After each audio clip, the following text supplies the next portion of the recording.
Hello guys, welcome to my YouTube channel just study. आज की class में class 6 की मैथ्स गणित प्रकाश का चैप्टर 2 वो हम करवा रहे थे। ठीक है, आज जो हमारा यहाँ पे पार्ट होने वाला है वो है हमारा पार्ट 6। इसके पहले जो भी क्लासेस हुई है आपने नहीं देखी, प्ले लिस्ट में जाकर देख सकते हो। तो लास्ट हमने जो क्लास कराई थी वहां पे हमने पेज नंबर 23 पे ये आइए पता किए करें ये हमने करवा दिया था, और आज हमें यहाँ से शुरू करना है। ठीक है, यहाँ पे अब हम यहाँ पे क्या लिखा हुआ है, बिना अध्यारोपण के कोणों की तुलना। ठीक है, अभी तक हमने क्या किया था, कोण होते थे हमारे पास, कोई दो कोण दिए होते थे।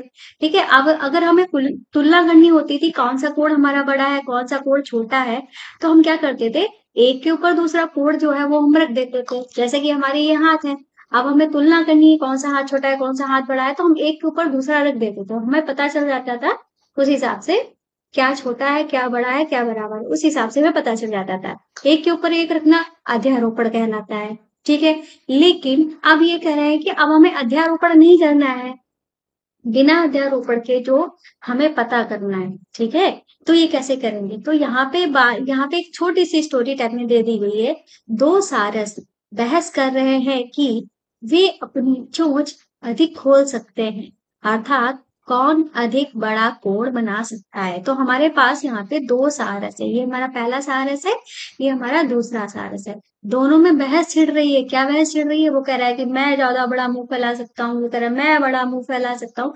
तो दोनों में बहस चल रही है। बड़ा मुंह फैलाने का मतलब कैसे हम पता करेंगे, तो भाई जिसके मुंह का एंगल ज्यादा खुलेगा, जिसका एंगल ज्यादा होगा उसका मुंह ज्यादा बड़ा होगा, और जिसका एंगल कम खुलेगा उसका एंगल कम बनेगा, समझ लो उसका मुंह कम खुलेगा। ठीक है, फिर ये कह रहे हैं आइए पहले इनके कोण बनाते हैं। हम यह कैसे पता लगा सकते हैं कि कौन सा कोण बड़ा है, जैसा हमने पहले देखा कि हम उनका अस्क मतलब उनको ट्रेस कर लेते थे, लेकर अध्यारोपित करके पता कर सकते थे कि कौन सा कोण बड़ा है, कौन सा कोण जो है अधिक बड़ा है। पर हम यहाँ बिना अध्यारोपण के भी ये पता लगा सकते हैं कि कौन सा कोण अधिक बड़ा है। तो ये कह क्या रहे हैं, जैसे कि इन्होंने कहा है कि पहले हम क्या कर लेते थे, कोड जो है उसको ट्रेस कर लेते थे, मतलब उसको हम क्या कर लेते थे, उसकी हम एक कॉपी बना लेते थे, या उसका सेम टू सेम एंगल बना लेते थे। उसी हिसाब से अध्यारोपण करके हम पता कर लेते थे कौन सा कोड बड़ा है कौन सा कोड छोटा है। ठीक है, अब बता रहे हैं, हमको सिखा रहे हैं कि अब हमें करना कैसे है, बिना अध्यारोपण के कैसे हमें कोड बनाना है। तो इन्होंने कहा है, माना कि हमारे पास एक पारदर्शी वृत्ताकार कागज, पारदर्शी वृत्ताकार कागज कैसा हो सकता है, जैसा हमारा ट्रेसिंग पेपर होता है। ठीक है, ये जो हम साड़ियाँ वगैरह खरीदते हैं, हम क्या मतलब हमारी मम्मियाँ जब साड़ियाँ वगैरह खरीदती है तो वहाँ उसमें ट्रेसिंग पेपर निकलता है, या हम टिफिन लंच बॉक्स ले जाते हैं तो उसमें जो पेपर हम लगाते हैं बटर पेपर, वो हमारा ट्रेसिंग पेपर होता है। तो कोई भी अगर आपके पास ट्रेस पेपर नहीं है तो आप एक काम कर सकते हो, कागज लो उस पर थोड़ा सा तेल लगा लो, आपका ट्रेसिंग पेपर बन जाएगा, जिसे हम घुमा सकते हैं और आकृतियों के ऊपर भी रख सकते हैं। क्या हम इसे तुलना के लिए प्रयोग कर सकते हैं, तो बिल्कुल प्रयोग कर सकते हैं। इन्होंने यहाँ पे जो पेपर यूज किया है, यहाँ पे आप देख रहे हो कि ये जो नीचे वाला एंगल है वो हमको साफ साफ दिख रहा है। ये मतलब यहाँ पे जो कागज इन्होंने यूज किया है वो कौन सा कागज यूज किया है, ट्रेसिंग पेपर यूज किया है। तो ये कह रहे हैं कि पारदर्शी वृत्तीय कागज को पहले, पारदर्शी वृत्तीय कागज ही हमारा क्या है, ट्रेसिंग पेपर है। ठीक है, पहले सारस द्वारा बनाए गए कोण पर रखिए। वृत्त को इस प्रकार रखिए कि वृत्त का केंद्र कोण के शीर्ष पर हो। ठीक है, इन्होंने क्या कहा है, वृत्त को इस प्रकार रखना है कि वृत्त का जो केंद्र है कोण के शीर्ष पर हो। मतलब जैसे कि हम यहाँ पे आपको अलग से वृत्त बनाकर दिखा देते हैं, ये कहना क्या चाह रहे हैं, जैसे कि जैसे कि ये हमने क्या बनाया है, व्रत बनाया है। ठीक है, अब ये हमने व्रत तो बना लिया है, अच्छी बात है, लेकिन व्रत का कोई केंद्र होगा, बिल्कुल होगा। तो मान लो ये जो है व्रत का केंद्र है, अब व्रत का केंद्र ही हमारा क्या होना चाहिए, जो शीर्ष होता है। शीर्ष क्या होता है, जैसे कोई कोण बना है तो ये कॉर्नर जो होता है ये शीर्ष होता है। ये वाली चीज और ये वाली चीज हमारी सेम होनी चाहिए, एक ही जगह पे रखनी चाहिए, इनका मतलब ये है। इसके साथ ही वृत्त के किनारे पर बिंदु ए और बी अंकित कीजिए जहां कोण की भुजाएं गुजर रही हैं। ठीक है। अब ये चीजें जो है वो हम समझ गए। अब हमें करना क्या है, ये चीजें जो है वो हम देख लेते हैं। देखो, आ, इसको पहले रफ कर देते हैं। तो इन्होंने यहाँ पे क्या क्या हमको दिखाया है, ये देखो। यहाँ पे इन्होंने एक हमारा सर्कल देके रखा है, ठीक है। सर्कल आपको दिख रहा होगा, ये जो देकर रखा है, ये इतना बड़ा जो देके रखा है, ये सर्कल हमारा इन्होंने दे के रखा है।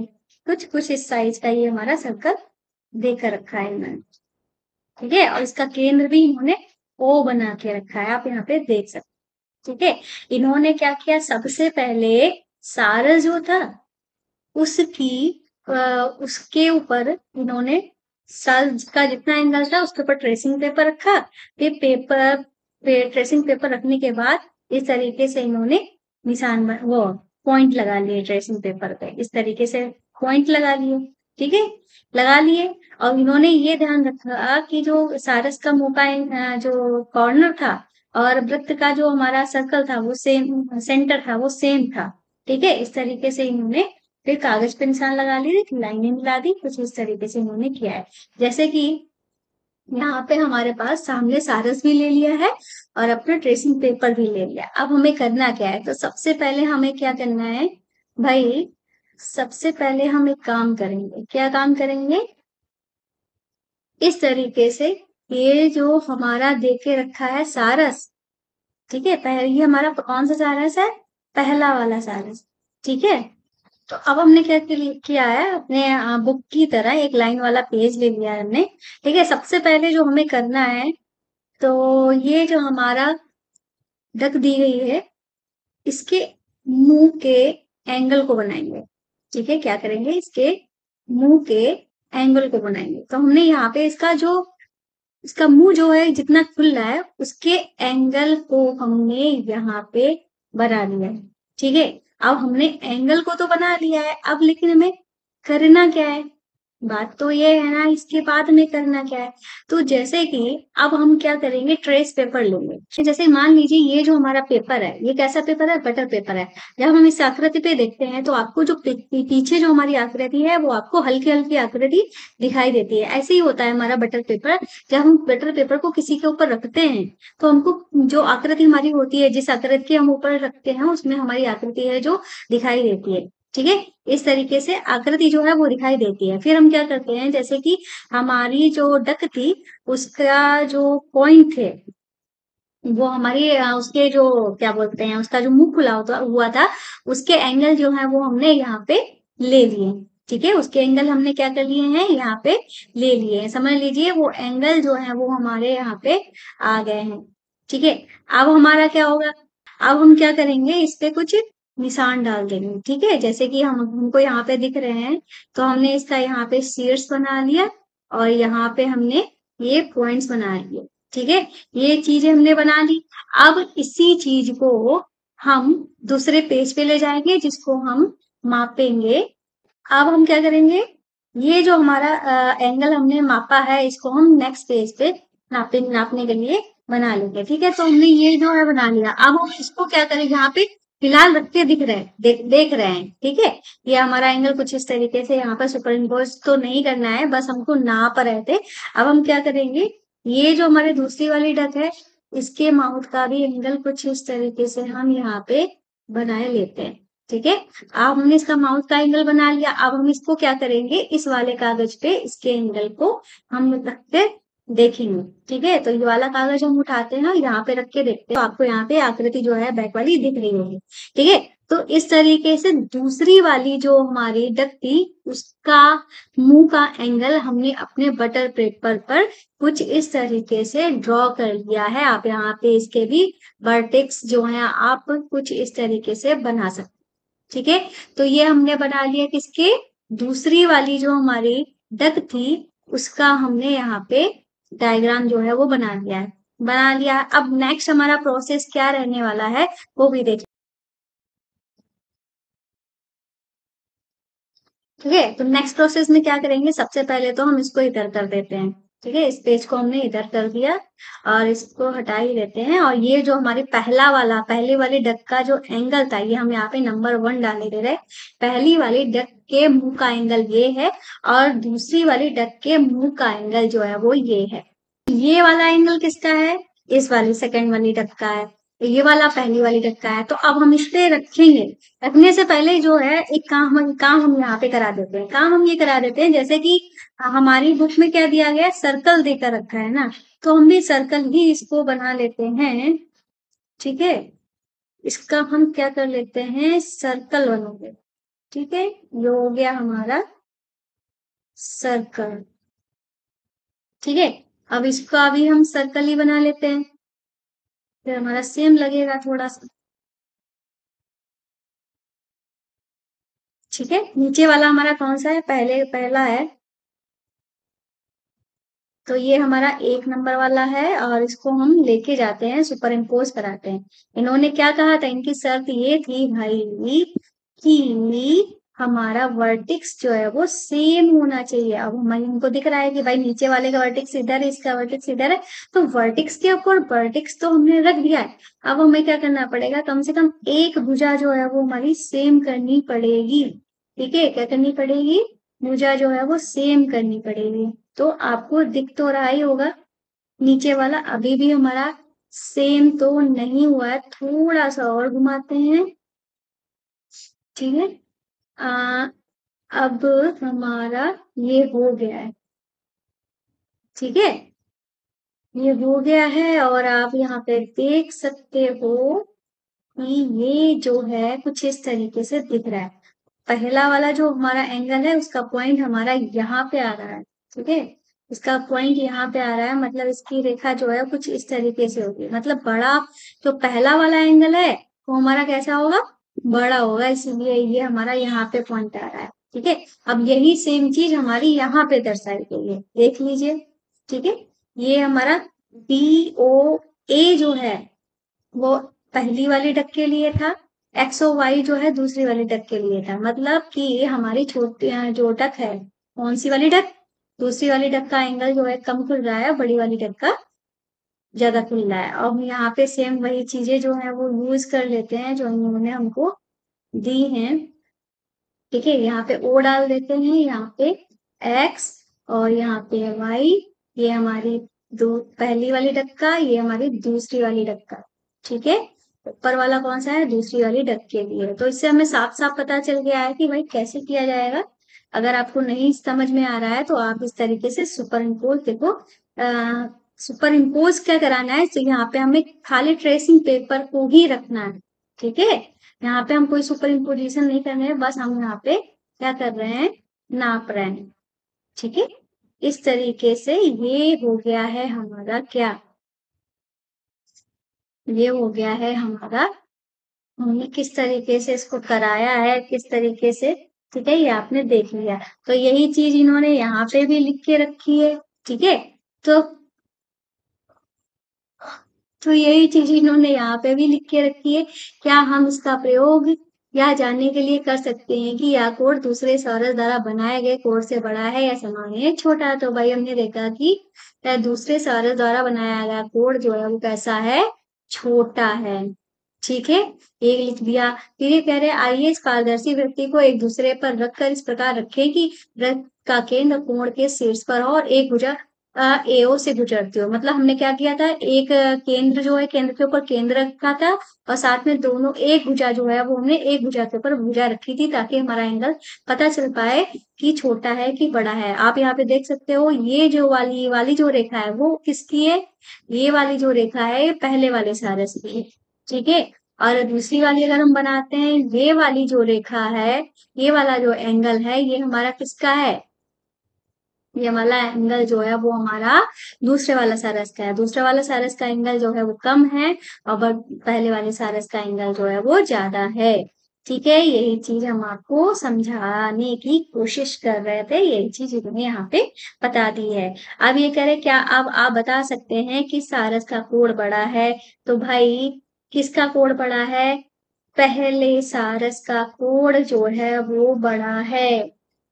ठीक है, पहले सारा इसका कोड पढ़ा है। फिर ये कह रहे यदि आप एक पारदर्शी कागज से एक वृत्त काट सकते हैं तो इस विधि का प्रयोग करके आकृति 2.10 में दिए गए कोणों की तुलना कीजिए। तो इन्होंने कहा है आकृति 2.10 की तुलना कर लीजिए। तो भाई हमने सीख लिया है। तो हमने ये आकृति हमारी 2.10 जो दी गई थी इसमें तुलना कर ली है कि इसका कोण जो है वो कैसा है, छोटा है, और इसका कोण जो है वो कैसा है, बड़ा है। तो अगर हम इसको इसमें ग्रेटर देन स्मॉलर देन में व्यक्त करें तो कुछ इस तरीके से आएगा। ठीक है, इतना हो गया हमारा। अब चलते हैं अपने नेक्स्ट पॉइंट पे। यहाँ पे उन्होंने कहा है घूर्णन भुजाएं बनाना। अब घूर्णन भुजाएं बनाना है। ये कह रहे आइए कागज के दो पाइप या स्ट्रॉ लेते हैं। स्ट्रॉ ले लो या कागज के दो पाइप बना लो और एक लिफ्ट का उपयोग करते हुए निम्नलिखित चरणों से घूर्णन भुजाएं बनी। पहले इन्होंने क्या किया है, कागज के दो पाइप और एक क्लिप लिए। ठीक है, इस तरीके से कागज के दो पाइप ले लिए हैं और साथ में क्या ले लिया, इस टाइप की वो जो क्लिप होती है कागज में लगाने वाली, उसको इन्होंने खोल के रखा है। फिर पाइपों को क्लिप की भुजाओं में डालिए। ठीक है, जो हमारे पाइप हैं मतलब ये जो इस तरीके से पाइप है इनमें हमने क्या किया है, क्लिप को डाल दिया है। आपकी घूर्णन भुजा जो है तैयार हो गई। अब पाइप को ऊपर खिसका दिया तो इस तरीके से घूर्णन भुजा जो है वो हमारी तैयार हो गई है। फिर ये कह रहे हैं क्लिप की भुजाओं के बीच विभिन्न कोणों के कई घूर्णन भुजाएं बनाइए। अध्यारोपण के पश्चात बने हुए कोणों को छोटे से बड़े क्रम में व्यवस्थित कीजिए। मतलब ये जो है, ये जो हमने क्लिप लगाई थी, क्लिप क्या करेगी, इस तरीके से मुड़ सकती है, इस तरीके से ये बैंड हो सकती है। तो हम अपने हिसाब से छोटा कोण भी बना सकते हैं, बड़ा कोण भी बना सकते हैं, कितना बड़ा भी कोण बना सकते हैं। ठीक है, मैक्सिमम जो हमारा घूर्णन कोण हो सकता है 360 डिग्री हो सकता है, ये भी ध्यान रखिएगा। 360 से ज्यादा नहीं हो सकता है। फिर इन्होंने कहा है एक चाप से एक चाप या झिरी से गुजरते हुए कुछ घूर्णन भुजाएं इकट्ठी कीजिए जिनके कोण भिन्न हो। कार्यकलाप के दौरान घूर्णन भुजा की किसी भी भुजा को ना घुमाएं। ठीक है, तो इस तरीके से आप यहाँ पे देख सकते हो ये बालक जो है वही काम करने बैठ गया है। तो सबसे पहले हम यहाँ पे क्या देखेंगे कि इसने क्या किया है कि बहुत सारे इसने आर्म्स बना लिए हैं। मतलब कि बहुत सारे इसने एंगल बना दिया, पहला एंगल ये, दूसरा एंगल ये, तीसरा, इस तरीके से अपने हिसाब से मोड़ मार के कई सारे इसने एंगल जो है पाइप से बना लिए हैं। ठीक है, पाइप और किसका यूज करके, पिन जो हमारी होती है उसका यूज करके इसने बना लिए हैं। और साथ में इसने क्या किया है, गत्ता लिया है, इस पे किसी भी साइज का एक एंगल जो है इसने काट लिया है गत्ते में। ठीक है, फिर ये क्या कर रहा है, मान लो इसने पहले वाले एंगल को यहाँ से गुजारा। ठीक है, यही चीज यहाँ पे लिखी है। अब सभी घूर्णन भुजाओं में परस्पर अदला बदली कर लीजिए। क्या आप पहचान सकते हैं कि गत्ते पर बनी चाप कौन सी घूर्णन भुजा से गुजर सकती है। मतलब अब हमें पता करना है इतने सारे जो इसने एंगल बनाए हैं इनमें से कौन सा जो है इसमें से जा सकता है। ठीक है, यही बात इसने यहाँ पे बोली है। अब हमने क्या किया है, जितने भी हमने ये इसमें भुजाएं बनाकर रखी थी, एंगल बनाकर रखे थे, इनको हम इनमें से क्या कराएंगे, पास कराएंगे। ठीक है, तो हम पहला वाला एंगल उठाते हैं, इसमें से पास कराते हैं। तो हम यहाँ पे देखते हैं कि हमारा पूरा बिल्कुल सही जो है वो पास हो रहा है। मतलब ये वाला एंगल तो हमारा समझ लो पास हो गया। ठीक है, दूसरा वाला हम यहाँ पे देखते हैं, दूसरे वाले को पास करा के देखते हैं। तो दूसरा वाला है तो पहले से ही भाग रहा था, आप यहाँ पे देख सकते हो। दूसरा वाला जो है वो इसमें से पास नहीं होगा, दूसरा वाला पास नहीं होगा तो इसको यहीं पे रख देते हैं। तीसरे वाले को देखते हैं कि हमारा पास होगा कि नहीं होगा। तो तीसरा वाला भी अटक जाएगा, ये हमारा पास नहीं हो सकता। ठीक है, अब हम अपने चौथे वाले को पास करा के देखते हैं। तो चौथे वाले की भी एक भुजा जो है पास हो जाएगी, दूसरी अटक जाएगी, तो मतलब कि ये भी पास नहीं होगा। तो पास हमारा कौन सा हो रहा है, सिर्फ ये वाला एंगल जो है वो हमारा पास हो जा रहा है। तो इन्होंने कौन सी भुजा जो है वो गुजर सकती है, तो हमारा आंसर हो जाएगा कि ये वाला जो है वो हमारा इसमें से पास कराया जा सकता है, क्योंकि इसका एंगल और जो गत्ते में कटी हुई आकृति का एंगल जो है वो हमारा सेम है। तो यही चीज यहाँ पे भी इन्होंने दिखाई हुई है। तो इन्होंने दूसरा वाला डाला तो यहाँ पे फंस गया, तीसरे वाले में ये फंस गया, और जो पहला वाला था इन्होंने पास कराया तो चला गया। तो यही चीजें यहाँ पे लिखी है, बारी बारी से प्रत्येक घूर्णन भुजा को झिरी पर रखने पर सही घूर्णन भुजा को पहचाना जा सकता है। आइए इस प्रक्रिया को कुछ और घूर्णन भुजाओं के साथ करें। ठीक है। इस तरीके से इसने क्या किया, पहले या यहाँ पे क्या किया है, उसने घूमने वाला पिन की सहायता से घूमने एक भुजा घूमने वाला इसने एंगल एंगल बनाने की कोशिश की थी। तो पहले इसने ऐसे रखा तो नहीं जा रहा था, तो इसने थोड़ा और बढ़ा दिया तो फिर नहीं जा रहा, फिर थोड़ा सा उसको सेट किया तो चला गया। ऐसे समझ लो, या इसने कई सारे एंगल बना के रखे थे, उसमें से पास कराता गया, कौन सा पास हुआ वो हमने यहाँ पे देख लिया। तो इसने कहा है झिरी कोण भुजा कोण से बड़ा है। झिरी कोण मतलब ये वाला जो कोण है इस वाले एंगल से बड़ा है, इसलिए ये नहीं गुजर सकता है। इसमें क्या है, ये झिरी का कोण जो है वो कैसा है, छोटा है, पर जो हमारा एंगल हमने कोण बनाया था वो बड़ा था, इसलिए ये नहीं गुजर सकता है। पर इस बार क्या है, झिरी का कोण और जो हमने कोण बनाया था उन दोनों के कोण कैसे समान है, इसलिए ये आसानी से गुजर सकते हैं। तो वही बात यहाँ पे सेम लिखी हुई है। फिर कह रहे हैं घूर्णन भुजा का केवल भाग झिरी युग्म से गुजरता है जो झिरी कोण के समान है। ठीक है, तो गुजरेगा कौन, जिसका एंगल समान होगा। फिर ये कह रहे हैं ध्यान दीजिए कि झिरी से गुजरने की संभावना केवल घूर्णन भुजाओं के बीच बने कोण पर निर्भर करती है कि उनकी लंबाइयों पर नहीं निर्भर करती है, जब तक वह झिरी की लंबाई से छोटी है। मान लो ये जो पाइप थे हमारे ये इतने लंबे होते, एंगल तो सेम होता, तो क्या ये हमारे गुजर पाती, तो बिल्कुल नहीं गुजर पाती। तो हम इसके लिए क्या करते, इनकी भुजाओं को काट देते, या भुजाएं का पर एंगल नहीं चेंज करते, क्योंकि एंगल तो हमारा सेम ही था, सिर्फ इनकी भुजाओं को काट देते तो ये आसानी से गुजर जाती। तो यहाँ पे यही चीज इन्होंने समझाई है कि अब चुनौती ये आती है कि इस कोण को घटाएं, क्या घटाना होगा क्या। तो भाई कोण घटाने की जरूरत नहीं है, हमें क्या करना होगा, सिर्फ भुजाओं को ही काट देना होगा। जब भुजाओं को काट देंगे तो अब ये हमारा आसानी से उस गत्ते से गुजारा जा सकता है। ठीक है, इस चीज को भी हमने समझ लिया। अब हमारी जो नेक्स्ट हेडिंग है वो है विशेष प्रकार के कोण। अब यहाँ पे हमें कुछ विशेष प्रकार के कोण को पढ़ना है। ठीक है, अभी तक हमने देखा था कुछ कोण इस तरीके से हमने आपको बना के ही दिखा देते हैं।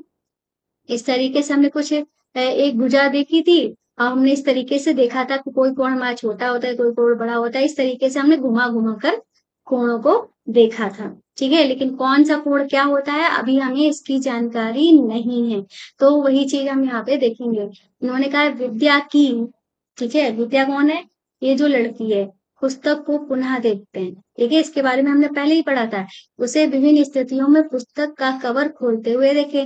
तो ये क्या कर रही थी, अपनी पुस्तक खोल रही थी। जब पुस्तक का पेज खोल रही थी ना, तो कभी छोटा कोड बन रहा था, खोलते खोलते खोलते जब पूरी पुस्तक को पलट देती है तो इस तरीके से ये हमारा पूरा एंगल खुल के, मतलब पूरी बुक खुल गई तो ये हमारा एंगल निकल के आ जाएगा फिर। ठीक है, ये हमने देखा था। जब उसे हाथ में पकड़कर पुस्तक में लिखना होता है तो पूरा आवरण पलट देती है। मतलब जो उसको लिखना होता है तो पूरी, जैसे क्या बोलते हैं, आपको दिखाई दे, मान लो ये क्या है, हमारी पुस्तक है। ठीक है, इसको हम इस तरीके से खोल रहे हैं। ठीक है, जितना हम खोल रहे हैं उतना ही हमारा क्या हो रहा है, एंगल क्या हो रहा है, बढ़ रहा है। ठीक है, जब हमें पढ़ना होता है नॉर्मली हम इस तरीके से पढ़ते हैं। ठीक है, तो यहाँ पे जो हमारा एंगल बनता है पूरा फ्लैट इस तरीके से हो जाता है, तो वो हमारा 180 डिग्री का होता है। लेकिन जब हम बच्चे क्या करते हैं, जब उनको लिखना होता है तो पूरा पूरा इसको क्या कर देते हैं, इस तरीके से पलट देते हैं। मतलब यहाँ से एंगल खुलना स्टार्ट हुआ और ये पूरा इन्होंने बंद कर दिया, पूरे ही एंगल इन्होंने कवर कर लिया। इस चीज की ये बात करना, तो यही कह रहे हैं पूरा आवरण पलट देती है। फिर ये कह रहे हैं यदि उसे पुस्तक को मेज पर रखकर खोलना होता है तो वो आधा ही घुमाती है। जब मतलब मेज पर रखती है तो आधा घुमाती है, इसकी तरह। ठीक है, जो कि सरल रेखा पर स्थित है, मतलब प्लेन हो गया, इस तरीके से फ्लैट हो गया। इस स्थिति में भुजाओं के बीच बने कोण का अवलोकन कीजिए। ऐसे कोण को हम क्या कहते हैं, सरल कोण या स्ट्रेट एंगल कहते हैं। मतलब इस तरीके से ये जो सीधा सीधा हमारा बुक इस तरीके से खुल जाती है। ठीक है, तो ये जो एंगल हमारा बनता है इसको उन्होंने बोला है सरल कोण या स्ट्रेट एंगल। इसको हम ऋजु कोण भी कहते हैं, 180 डिग्री का कोण भी कहते हैं। ठीक है, रैखिक युग्म का कोण भी कहते हैं, इसके कई सारे नाम होते हैं। ठीक है, आगे चलते हैं। यहाँ पे आप देख सकते हो, मान लो ये बुक थी पूरी पूरी सीधी खुल गई है, तो यहाँ पे जो एंगल बना है इसी की ही बात कर रहे हैं। इसका इन्होंने क्या नाम दिया है, स्ट्रेट या सरल कोण, स्ट्रेट एंगल या सरल कोण। फिर आगे चलते हैं, इन्होंने कहा एक सरल कोण ए ओ बी लीजिए। तो हमने यहाँ पे ए ओ बी एक सरल कोण लिया है। अवलोकन कीजिए कि कोई भी किरण ओसी उस कोण को दो कोण ए ओ सी और सी ओ बी में विभाजित करती है। तो हमने क्या किया, इसके बीच में कोई इस तरीके से भुजा बना दी, सी भुजा बना दी, ओ सी भुजा बना दी। तो ये इसने क्या किया, इस दोनों कोण को दो हिस्सों में इस तरीके से बांट दिया, जैसे कि नीचे यहाँ पे चित्र में देख सकते हो। ऊपर सेम एओबी हमारा एंगल था जहाँ का शीर्ष ओ था। अब हमने बीच में एक एक्स्ट्रा जो है भुजा यहाँ पे लगा दिया थे। ठीक है, हमने यहाँ पे कोई भुजा एक्स्ट्रा लगा दिया कि जिसकी वजह से क्या हो गया है कि ये जो एओबी था इसके दो हिस्से हो गए। पहला हिस्सा हमारा ये हुआ, दूसरा हिस्सा हमारा ये हुआ। मतलब इस एंगल को दो हिस्सों में हमने बांट दिया। ठीक है, फिर अब दोनों हिस्सों को हमने अलग कर लिया, मतलब कि इन हिस्सों को अलग कर लिया का मतलब क्या हुआ, जैसे कि ठीक है, चलो यहीं पे बता देते हैं, इसको हटा देते हैं, इसको हम फिर से आपको बता देते हैं कैसे हमने अलग किया। ठीक है, ये जो हमारी पूरी भुजा थी, ठीक है, ये हमारी थी। ठीक है, अब हमने क्या किया, इनको पूरे हिस्से में हमने अलग कर दिया। ठीक है, और यहाँ पे हमारी ये अलग रेखा थी, इस तरीके से अलग रेखा क्या हमारी ये एओबी पूरी रेखा थी ये, इस तरीके से ये एओबी हमारी पूरी रेखा थी। अब हमने लेकिन किया क्या, हमने किया क्या, हमने इनको इन दोनों एंगल को अलग कर दिया। कैसे अलग कर दिया, इस तरीके से इसको हमने उठा के मतलब अलग कर दिया, यहाँ कर दिया, सेम यही किया ना। अब हमारी कॉमन भुजा थी ना ये, तो इसको भी अलग कर देंगे। ठीक है, कॉमन भुजा थी, अब जो हमारा दूसरा वाला कोण बचा इसको उठाया, इसको अलग कर दिया। इस तरीके से ये हमारे कोण जो है वो बन गए। ठीक है, समझ में आया ये हमारा कैसे हुआ। ठीक है, आया ना समझ में ये कैसे किया। ये कोई एक सीधी रेखा थी, ठीक है, हमने उसको वहां पे तीसरी रेखा बना दी। तो इस यहाँ पे क्या हो गया, इस रेखा में पहले एक ही कोण था लेकिन अब दो कोण हो गए, तो हमने एक कोण इधर से उठा लिया, दूसरा कोण इधर से उठा लिया, बस इतना काम किया। कैसे किया ये चीज भी आपने देख लिया है। अब ये यही बात यहाँ पे कर रहे हैं, जब दोनों कोण समान आकार के हों तो ओसी को इस तरह बनाना संभव है। दोनों कोण समान आकार के हों तो बिल्कुल संभव है, क्यों नहीं संभव है, क्यों नहीं बना सकते। देखो भाई, अगर दोनों कोण समान हो तो दोनों कोण हमारे समान कब होंगे, जैसे मान लो ये हमारी कोई सीधी रेखा थी। ठीक है, हमने सीधी रेखा यहाँ पे बना दी।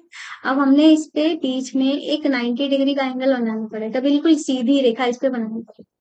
ठीक है, तो हमने इस पे बिल्कुल सीधी रेखा बनाई। ठीक है, अब हमारे पास दोनों एंगल बिल्कुल सीधी रेखा जब बनाएंगे तो इधर का एंगल और इधर का एंगल दोनों ही समान होगा। इधर से उठाओ अलग बना दो जाके, इधर से उठाओ अलग बना दो जाके, बिल्कुल बनाना संभव है। ठीक है, ये तरह बनाना संभव है, तो आंसर हो जाएगा बिल्कुल संभव है। ठीक है, इसके बाद हमारा क्या आता है, इसके बाद आता है कहानियां। आइए खोजें, क्या खोजना है, हम इस समस्या को कागज के एक टुकड़े का प्रयोग कर हल करने की कोशिश करते हैं। याद कीजिए, जब कागज पर एक क्रीज बनाई जाती है तो उसे सीधे मोड़ के निशान बनता है। एक आयताकार कागज लीजिए, उसकी एक भुजा पर सरल कोण ए ओ बी अंकित कीजिए। ठीक है, कागज को इस प्रकार मोड़िए कि वह घुमाव ओ से गुजरता हो कोण ए ओ बी को दो समान कोणों में विभाजित करता है। मतलब वही चीज अभी हमने जो आपको बताई कि 90 डिग्री का एंगल मतलब एक सीधी सी लाइन कैसे बनेगी, तो इसी चीज को ये क्या कर रहे हैं, पेपर पे बना के कोशिश कर रहे हैं। तो इन्होंने क्या किया है, यहाँ पे एक पेपर लिया है। ठीक है, पेपर ले लिया और पेपर पे इन्होंने यहाँ पे इस तरीके से कहीं पे भी ओ निशान डाल दिया। ठीक है, बीच में डाल दिया, साइड में कहीं पे नहीं डाल दिया। ठीक है, मतलब ये कह रहे हैं कि यहाँ पे हमारा क्या है, एक सरल कोण है। क्या है, ए ओ बी। ए ओ बी क्या है हमारा कोण, ए ओ बी जो है वो हमारा सरल कोण है। ठीक है, अब हमें इन्होंने कहा था दो बराबर समान कोणों में बांटना है, तो हमें क्या करना है, इन्होंने कहा है इस प्रकार होना है कि घुमाव ओ से गुजरता हो। तो मतलब ये कागज इधर से उठाया तो हमने लगभग ये इसको लगभग क्या हमने इसको बीच में ही लेंगे तभी हम बराबर कर पाएंगे। तो हमने इधर से इसको मोड़ा तो यहाँ पे हमारी क्या पड़ जाएगी, एक सीधी लाइन पड़ जाएगी। ठीक है, कैसी लाइन पड़ जाएगी, सीधी लाइन पड़ जाएगी इस तरीके से कुछ। ठीक है, जो हमारी कहाँ से जा रही होगी, ओ से होकर जा रही होगी। ठीक है, अब हम फिर ये वाला एंगल जब नापेंगे और मतलब ये दोनों एंगल जब सॉरी जब हम ये वाला एंगल और ये वाला एंगल नापेंगे तो दोनों ही हमारे कैसे होंगे, जाके बराबर होंगे जाके। तो वही चीज आप यहाँ पे देख सकते हो, इन्होंने मोड़ कर दिखाया है। ठीक है, मोड़ कर दिखाया तो ये वाला एंगल जो है वो बराबर हो जाएगा। ठीक है, और चाहे तो हम आपको ये एंगल भी बनाकर दिखा सकते हैं। ठीक है, तो ये रहा हमारा पहला एंगल। और पहले तो हम स्क्रीन को लॉक कर, ठीक है, ये हमारा पहला एंगल, इसको उठा के इधर रख लिया, चलो इधर ही रख लेते हैं। और दूसरा एंगल भी बना के दिखा देते हैं। और ये लाइन जो है दोनों में आ रही है इसलिए इसको बार बार बना रहे हैं। इसको हम उभयनिष्ठ या कॉमन बोलते हैं। ठीक है, क्योंकि दोनों ही एंगल में आ रहे हैं, इसको इसको 2 बार बनाना पड़ेगा। ठीक है, अब इसको उठाया, इसको इधर बना लिया। ठीक है, इसको ऐसे कर देंगे तो सेम वही चीज बन जाएगी। लेकिन हमें अलग अलग एंगल बनाने तो हमने दोनों ही अलग अलग एंगल बनाकर आपको दिखा दिए हैं। तो यही कह रहे हैं, कागज को इस प्रकार मोड़ना है कि ओ बी, हम यहाँ पे चलो नाम भी लिख देते हैं, ये ए है, ये ओ है और ये बी है। ठीक है, ओ बी और ए ओ, ओ ए। ठीक है, ओ बी हमारी ये है, ओ ए हमारी ये है। पूरी तरह आच्छादित करें, आच्छादित मतलब एक के ऊपर, मतलब कागज था बिल्कुल मोड़े तो बराबर होने चाहिए कॉर्नर उनके। वही बात कर रहे हैं, आच्छादित करने का मतलब इनके कॉर्नर बराबर होने चाहिए। बने हुए निशानों दोनों कोणों का अवलोकन कीजिए। क्या कोई ऐसा तरीका भी है जिसमें अध्यारोपण करके यह बताया जा सकता, पता लगाया जा सकता है दोनों कोण समान है क्यों? अध्यारोपण का घुमाव विधि द्वारा भी कर सकते हैं। ठीक है, मतलब हम जब अध्यारोपण करेंगे तो घुमाव विधि से ही तो करेंगे। इस प्रकार बने दोनों कोण कैसे हो जाएंगे, समान हो जाएंगे। ठीक है, ये दोनों कोण जो हैं जब एक सरल रेखा को 2 बराबर हिस्सों में बांटते हैं तो इनके द्वारा बने हुए दोनों कोण कैसे होते हैं, समान होते हैं।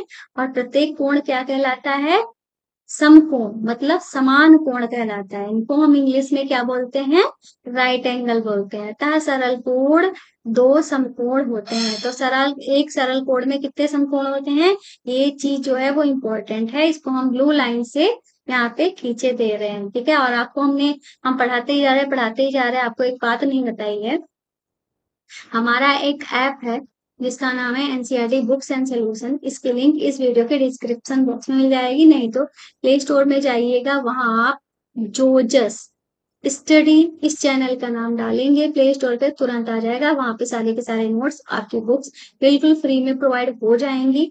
ठीक है, तो वहां से भी आप पढ़ सकते हो। ठीक है, वीडियोज आप यहाँ से देखिए, सारे नोट्स वहां से लीजिए, बिल्कुल फ्री ऐप है। ठीक है, और हो सके तो अच्छी रेटिंग दे देना, मुझे खुशी होगी। ठीक है, तो अब यहाँ पे देखते हैं, इन्होंने कहा है आपको 90 डिग्री कोण से बहस क्यों नहीं करनी चाहिए। ठीक है, क्योंकि वो हमेशा क्या होते हैं, सही होते हैं। सही, इसीलिए इसका नाम क्या है, राइट एंगल। राइट मतलब सही, समकोण। ठीक है, इसलिए थोड़ी मजाक वाली बात इन्होंने कर दी है, मैंने इनसे बहस नहीं करनी चाहिए क्योंकि वो सही होते हैं। सही मतलब राइट एंगल होते हैं। ठीक है, आगे चलते ही इन्होंने कहा यदि एक सरल कोण एक पूर्ण घुमाव के आधे से बनता है, ठीक है, तो समकोण पूर्ण घुमाव का कितना होगा। तो भाई इन्होंने क्या बोला है, इस चीज को भी समझ लो। ये क्या है, हमारी एक रेखा है। ठीक है, ठीक है, ये हमारी क्या है, एक रेखा है। मान लो इसको हमने यहाँ पे, ये हमारी क्या थी, सरल रेखा।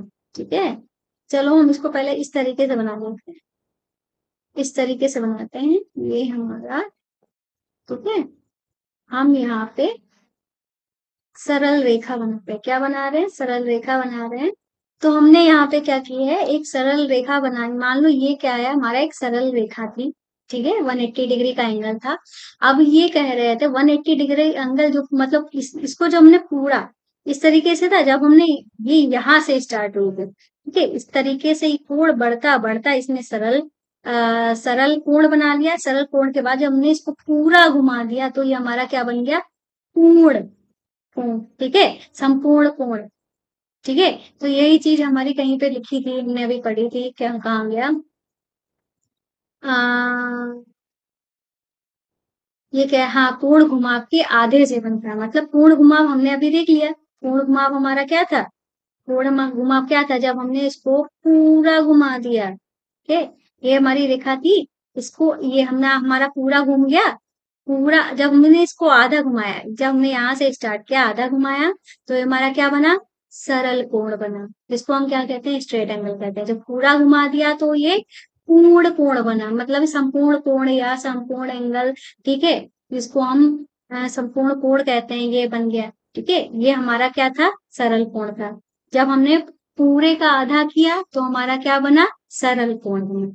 अब सरल कोण का जो हमने आधा किया तो हमारा क्या बना, यही तो समकोण बना। यही तो बताने की कोशिश कर रहे थे ये। ठीक है, जब हमने पूरा घुमाया, ठीक है, ये है हमारा क्या, 180 डिग्री का एंगल।